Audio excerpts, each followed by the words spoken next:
Welcome back to Law Stash channel. My name is Anton Vieltsin. I'm an attorney in the Southern District of California here in San Diego. Today we're going to discuss a case that turns on a Fourth Amendment rule that confessions obtained through exploitation of an illegal arrest cannot be used against a criminal defendant. What it means is that if officers illegally detain and arrest an individual and then obtain a confession out of him, the jury should never hear about that confession. And to demonstrate that rule, we're going to discuss a case out of Texas that went all the way to the Supreme Court, and it deals with a situation where the officers went in the middle of the night, got a 17-year-old out of bed, put him in handcuffs, and in his boxers took him to the police station, where he later confessed to be in connection with murder. Now, before we go on, I want to thank you for watching me on YouTube, hitting that subscribe button, and sharing my channel with your friends and family. If you're listening to the podcast version of this recording on Audible or Spotify, please give my podcast a 5-star review rating. And finally, if you want to support this channel, consider going to lawstash.com and purchasing one of my t-shirts. Thanks for watching. Quick message from Law Stash. Are you charged with a crime? Or do you want to know your rights if stopped by police? Watch California attorney Anton Vieltsin discuss legal cases from the Supreme Court, Ninth Circuit, and California state courts on the Law Stash YouTube page. Anton has handled hundreds of federal and state criminal cases, has an in-depth knowledge of the law, and has the best mustache ever. Subscribe to the Law Stash YouTube page. That's LAWSTACHE. Today we'll be discussing Supreme Court case Robert Kaupp versus Texas, a case that involves a murder and a confession that follows an illegal arrest. First, let me give you some factual background. After a disappearance of a 14-year-old girl, officers learned that the victim had sexual relations with her 19-year-old half-brother. They also learned that the half-brother was seen together with Mr. Kaupp on the day of the girl's disappearance. The officers made a decision to bring both men into the headquarters to question them. After the interrogation, they let Mr. Kaupp go because they had no evidence against him.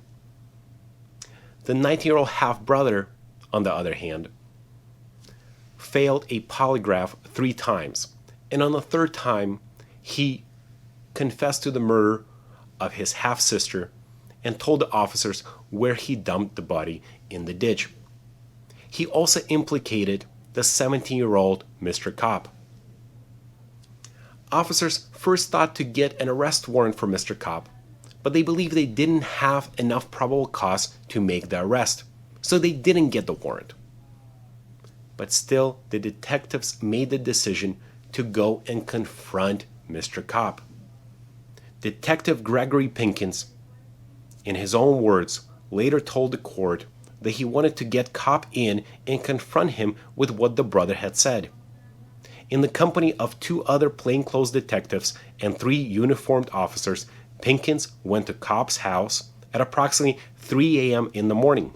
After Kaupp's father opened the door and let them in, Pinkins, with at least 2 other officers, went to Kaupp's bedroom, awakened him with a flashlight, identified himself, and said, "We need to go and talk." Mr. Kaupp replied, "Okay."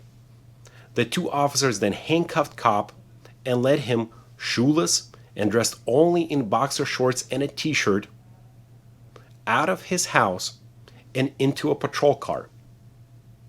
At no point was he ever told that he could decline to go with them. The officers, along with Kaupp, stopped for 5 to 10 minutes where the victim's body was just found. They then drove to the interrogation room. Kaupp first denied any involvement in the victim's disappearance, but 10 or 15 minutes later into the interrogation, he was told about the brother's confession. He then admitted to having some part in the crime. He did not, however, acknowledge causing the fatal wound or confess to murder, for which he was later indicted. After unsuccessfully arguing for the suppression of his confession as fruits of an illegal arrest, he was found guilty, convicted, sentenced to 55 years in prison. He appealed his sentence and his conviction, and the appellate court essentially found 4 issues. Number 1, Kaupp consented to go to the officers when he answered okay to Pinken's statements that we need to go and talk. The second finding was that the court saw no contrary significance in the subsequent handcuffing and removal to the patrol car, given the practice of the sheriff's department in routinely using handcuffs for sheriff's safety. Number 3, the court observed that a reasonable person in Kaupp's position would not believe that being in handcuffs was a significant restriction on his freedom of movement. Well, that sounds a little bit weird. And number 4, finally, the state court noted that Kaupp did not resist in use of handcuffs or acted in any manner inconsistent with anything other than full cooperation. Remember, the Fourth Amendment protects against unreasonable searches and seizures, and generally speaking, officers need to have a warrant before they do a search or seizure. Here, of course, officers acted without a warrant. Also, when we're talking about seizures, of course, a seizure can be of property, but in this case, we're dealing with a seizure of a person. Under the Fourth and 14th Amendments, a seizure of a person occurs when taking into account all the circumstances surrounding the encounter. The police conduct would have communicated to a reasonable person that he was not at liberty to ignore the police presence and go about his business.